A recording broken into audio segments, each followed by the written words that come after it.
Graças a Deus, igreja. Amém? Quero deixar para vocês algo que nós meditamos ontem. O livro de Malaquias, o último livro do Velho Testamento, creio que é uma passagem conhecida de todos. Malaquias capítulo 3.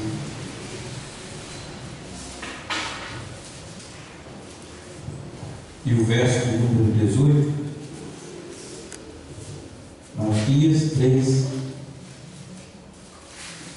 verso 18, que diz assim: então vereis outra vez a diferença entre o justo e o ímpio, entre o que serve a Deus e o que não o serve. Amém? Glória a Deus.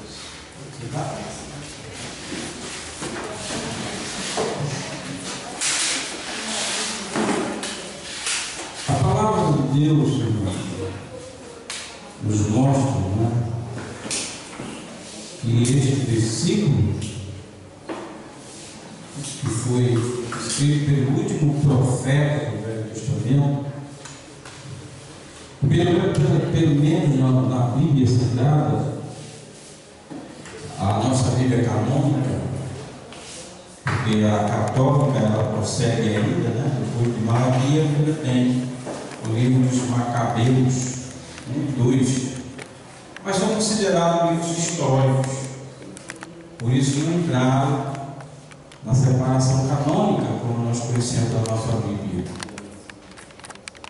E depois de Malaquias, conta-se que houve 400 anos de escuridão, ou seja, não houve palavra até o dia em que Jesus nasceu.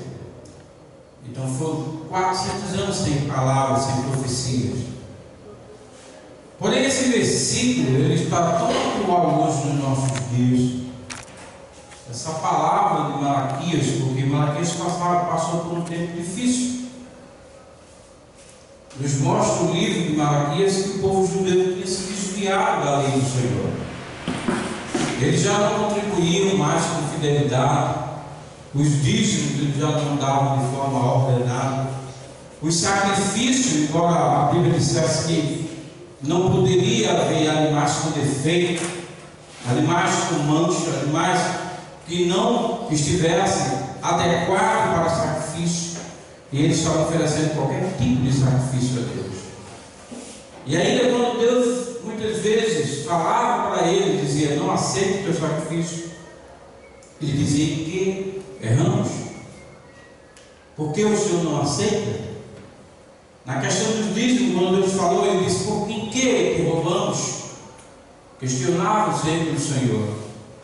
Não é diferente dos dias de hoje. A gente vê tanto, irmão, tanto sair da lei, tanto sair da palavra. As pessoas querem viver hoje de acordo com o seu querer, com o seu prazer, com a sua vida. Alguns dizem assim: quem manda na minha vida sou eu. Quem determina o melhor para mim sou eu. E é interessante porque Paulo diz que a vida dele já não pertencia mais a ele, porque ele diz: agora eu não vivo mais eu, mas Cristo vive em mim.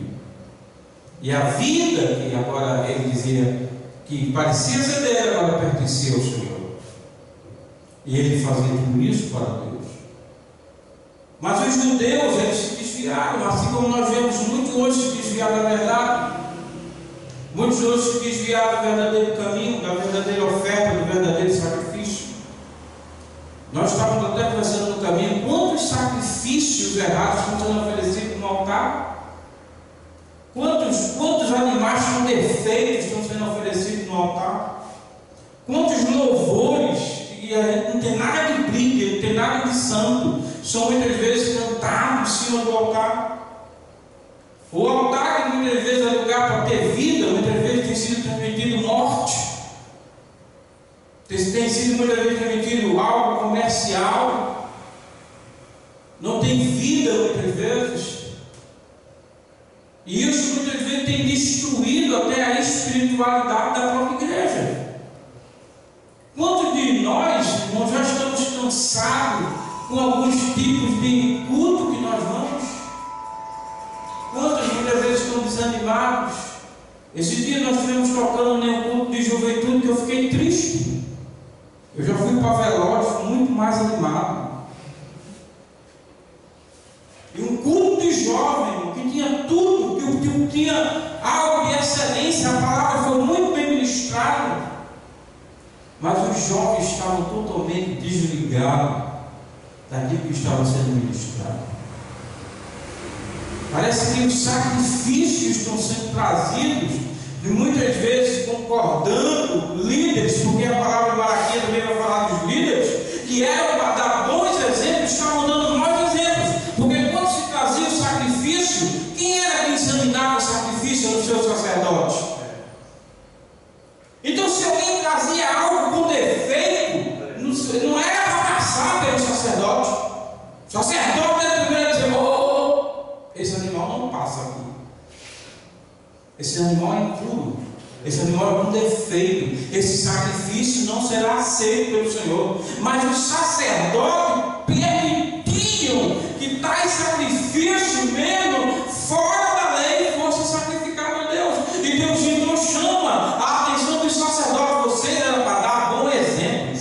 E quantos líderes hoje, infelizmente, estão dando maus exemplos, principalmente para os nossos jovens?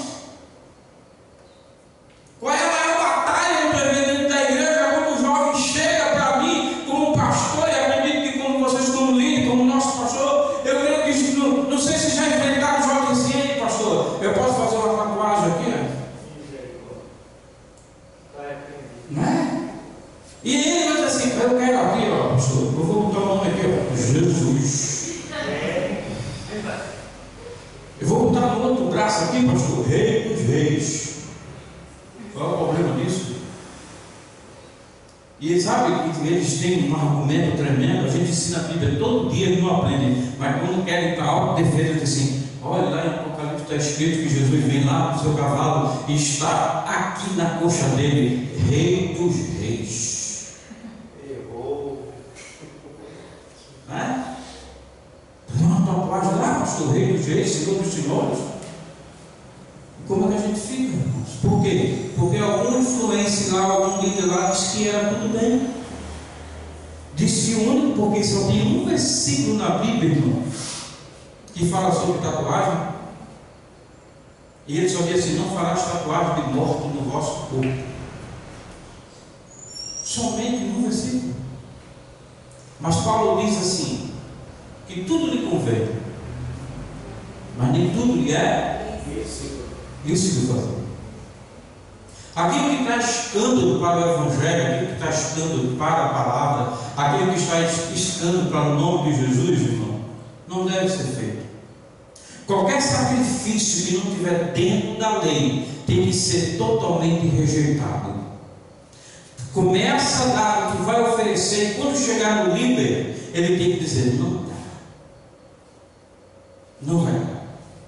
Talvez vocês se choquem com algumas coisas que talvez vocês queiram fazer, e muitas vezes o líder vai olhar e vai dizer: meu jovem, não vai dar. Mas quem é que tem demais? Esse é o problema. Não vai dar. Não agrada ao Senhor. Não é permitido, não está na palavra. Né? E nós vamos enfrentar dias difíceis. Dias tão difíceis que nem Paulo viveu. Paulo passou por perseguições tremendas. Ele vai dizer a Timóteo que passou perseguições em Icônio, em Listra, ele passou em Derbe, muitas aflições, tribulações. Mas ele disse a Timóteo, tanto na primeira carta como na segunda, ele diz assim: mas Timóteo, o Espírito expressamente diz que nos últimos tempos serão de tempos trabalhosos. Oh, aleluia, Jesus. Serão tempos difíceis, Timóteo. Muitos não vão querer ouvir, porque estão com o ouvido cheio de comichões, cheio de fábulas, e não querendo mais ouvir a verdadeira doutrina. Mas e aí, pastor, o que é que a gente faz? Faz o que ele disse: mas tu permanece firme naquilo que tu aprendeste. Aleluia! nas sagradas escrituras que tu fosse instruído, permanece fielmente, plenamente. E ele vai ainda dizer: tem cuidado de ti mesmo, Timóteo, e da doutrina, porque fazendo isso salvarás tanto a tu mesmo e aos que te ouvem. Não importa se alguém está fazendo errado, não importa se alguém lá em algum lugar está fazendo sacrifício errado, vocês permaneçam naquilo que vocês aprenderam, na santa doutrina de Cristo. Se alguém está dizendo que estamos no século XXI, tudo hoje é moderno, a gente pode se misturar, a gente pode se juntar, mas aquilo que não é lícito à palavra não se junta. Paulo, em 1 Coríntios capítulo 5, versículo 11, se não estiver fugindo, ele vai nos alertar que tem muita gente no nosso meio. Ele não diz lá fora, ele diz no nosso meio, que são aparentes, presunçosos, mentirosos. E ele diz assim: com esses tais, nem sentaste para comer. Não sentem, não tenham comunhão. Aquele que não estiver andando conforme diz a santa palavra, não tenham medo, não sentem nem para comer. Sabe qual é o maior problema das igrejas hoje? Ou melhor, de alguns crentes hoje? É porque ele acha que dizer a verdade para alguém, que falar a verdade para alguém e perder aquela pessoa é pior do que ele perder o céu. Se a Bíblia diz não se junta, não te junta, não anda, não senta. As más companhias corrompem os bons costumes. É difícil, para o nosso século hoje, para o nosso tempo hoje, é difícil ouvir isso, mas como mostraremos que há uma diferença entre os que servem a Deus e os que não servem? Acredito, para encerrar, que vocês aí ouviram a polêmica que esteve no programa aí na TV Globo, que a Aline não participou do que estavam fazendo, e a turma caiu de pau em cima da Aline Barros. Ela não dançou, ela não fez como devia, não participou. Ela fez conforme aquilo que está escrito.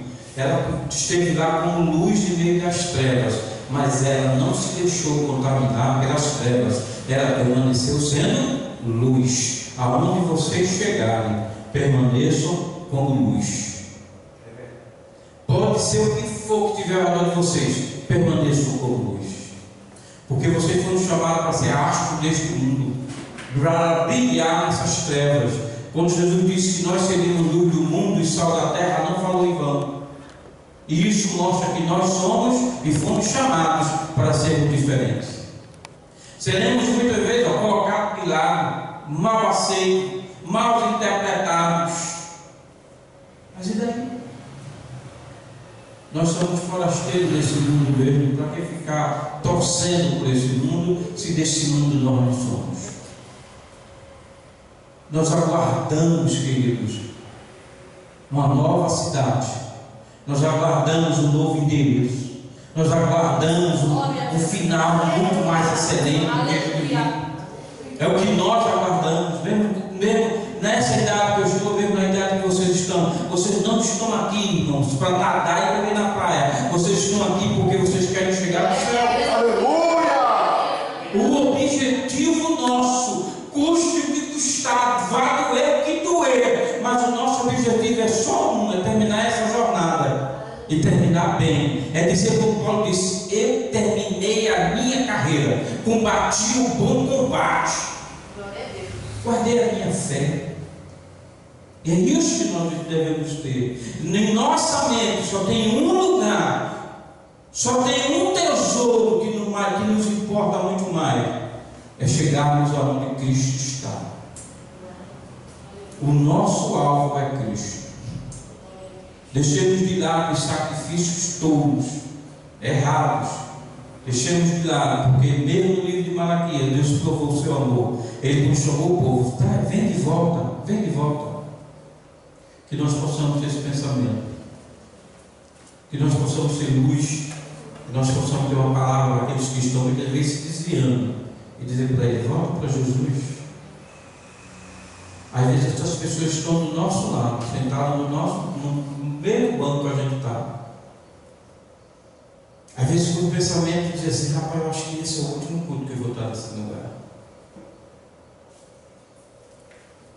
E talvez precise somente de você para dizer assim, continua, não desista, porque o nosso alvo é o céu. Amém? Que vocês possam permanecer firmes, que vocês possam completar com excelência o ministério para o qual vocês foram chamados. Que Deus nos abençoe, em nome de Jesus.